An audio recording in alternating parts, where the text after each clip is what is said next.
En este trabajo hablaremos sobre las macromagnitudes. Comenzamos explicando qué es una variable económica, pues su definición técnica sería que son variables estadísticas que recogen información sobre un fenómeno económico. Nos ayudan a estudiar la evolución de la economía, por lo tanto, son bastante importantes. Podemos distinguir entre dos tipos de variables económicas, aunque existen muchas más. Por un lado tenemos las variables microeconómicas, que recogen información de un agente económico a nivel individual. Y por otro lado, tenemos las macroeconómicas, que son las que vamos a estudiar, y son aquellas que recogen información de un conjunto de individuos, como por ejemplo el PIB o el déficit público, y en las próximas diapositivas profundizaremos más sobre ellas.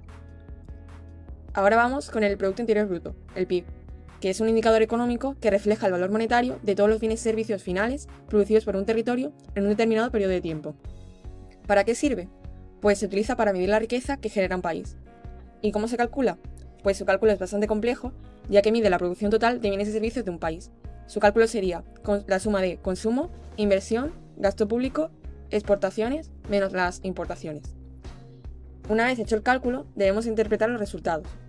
Cuando el PIB sube, significa que están aumentando de forma general el consumo, el gasto y la inversión en el territorio.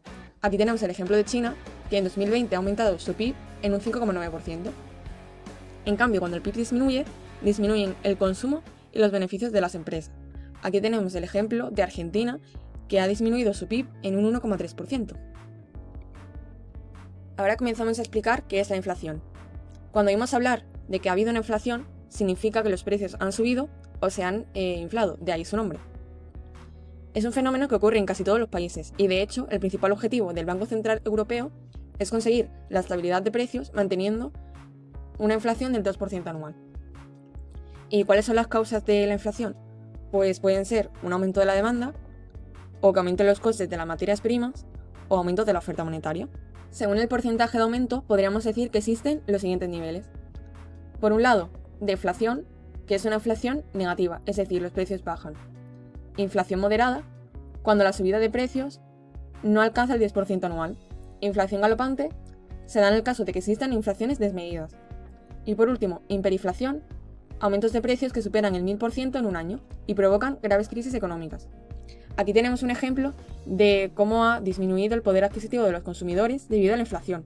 En 1970, con $10 podían adquirir todos estos productos, mientras que en 2019, también con la misma cantidad de dinero, pueden adquirir menos productos. Eso sí, no siempre la inflación tiene por qué ser un factor negativo para la economía. El problema surge cuando no se tienen previstas o no se toman medidas para controlarlas. La prima de riesgo es el sobreprecio que paga un país por la deuda que compran los inversores en comparación con la de otros países. Es un indicador financiero que mide la confianza que tienen los inversores por un país determinado. Por tanto, cuanto mayor sea esta prima, menor será la confianza que se tendrá por la economía del país. El tipo de interés es el precio a pagar por utilizar una cantidad de dinero específico durante un tiempo determinado. Este precio se mide en porcentajes sobre un principal y generalmente se expresa en términos anuales y porcentuales. Por esta razón se conoce el tipo de interés como el precio del dinero. El tipo de interés puede ser fijo, que se mantiene constante durante toda la duración o vida del préstamo, variable, que está sometido a los cambios en las tasas del interés, o mixto, que durante los primeros años de vida del préstamo la tasa de interés es fija y por el resto del tiempo hasta su terminación será variable. El tipo de cambio es la relación que existe entre el valor de una divisa y el valor de otra. Por ejemplo, tipo de cambio euro-dólar. Esta nos indica cuántas monedas de una divisa se necesitan para obtener una unidad de la otra.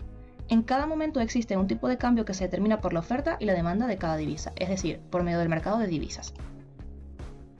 La tasa de desempleo es aquella tasa que mide el nivel de desocupación en relación con la población activa. Esta tasa de desempleo es la parte de la población que, estando en edad, condiciones y disposición de trabajar, no tiene puesto de trabajo. Existen tres tipos de paro: el friccional, que queda como consecuencia de la búsqueda de empleo adecuado; el estructural, que se genera como consecuencia de un desajuste entre oferta y demanda de trabajo; o el cíclico, que se debe a las fluctuaciones de la actividad económica del momento. La tasa de desempleo se calcula como el número de desempleados entre la población activa multiplicado por 100. Bien, los indicadores de la oferta y la demanda muestran información acerca de las necesidades de productos que posee un país y la capacidad de los productos para satisfacerlas. La economía está basada en la oferta y la demanda realmente. Estos son fundamentales para encontrar un equilibrio entre la producción y las necesidades. En el punto de equilibrio encontramos el precio justo en el que ninguna de las partes, tanto compradores como productores, pierde. La balanza de pago, si hablamos de manera técnica, realmente es un documento donde se ven reflejados los ingresos y gastos del país. Esto nos proporciona información general donde se encuentran las operaciones comerciales, que son las importaciones y exportaciones, las operaciones de servicios y los movimientos de capitales, que son pues, los pagos y las transferencias del país. La balanza de pago se subdivide en 4 balanzas básicas, que son la balanza de bienes, la de servicios, renta y balanza de transferencia. La importancia que tiene la balanza de pago está en que nos permite analizar las relaciones de un país con el exterior. La deuda privada la tiene cualquier persona, ya sea física o jurídica, siempre y cuando no sea una administración pública. Esta se genera cuando las personas o familias piden préstamos o créditos o las empresas emiten bonos y pagarés. Realmente la deuda privada de un país es la suma de todas las deudas que mantienen dichos factores, como son las empresas, familias o entidades financieras. En cambio, la deuda pública o soberana, que también se le llama, es la deuda total que mantiene un Estado con inversores particulares o de otros países. La deuda pública de un país es la suma de todas las deudas de este país, quiere decirse, de las 17 comunidades autónomas y de las administraciones locales. Esta deuda se da porque existen diferentes casos, como por ejemplo, el dinero que tiene el Estado, la mayoría ha sido porque se lo han prestado. El Estado emite un gran número de deudas públicas, por lo tanto, no significa que no ha podido hacer frente a los gastos que tiene. La deuda se representa con un porcentaje del PIB. Este año ha sido un 122% del PIB español. Y la deuda pública aumenta si hay déficit público y disminuye si hay superávit público.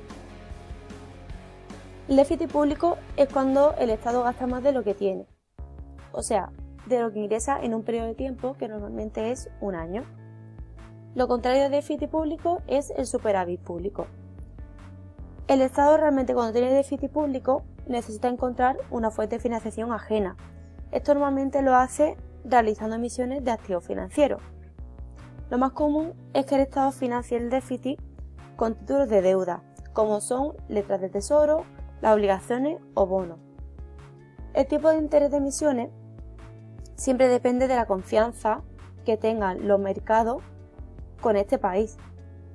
Y la diferencia entre los tipos de interés de cada país nos da la prima de riesgo, que se ha explicado anteriormente. Con esto concluiríamos nuestra presentación. Muchas gracias por vuestra atención.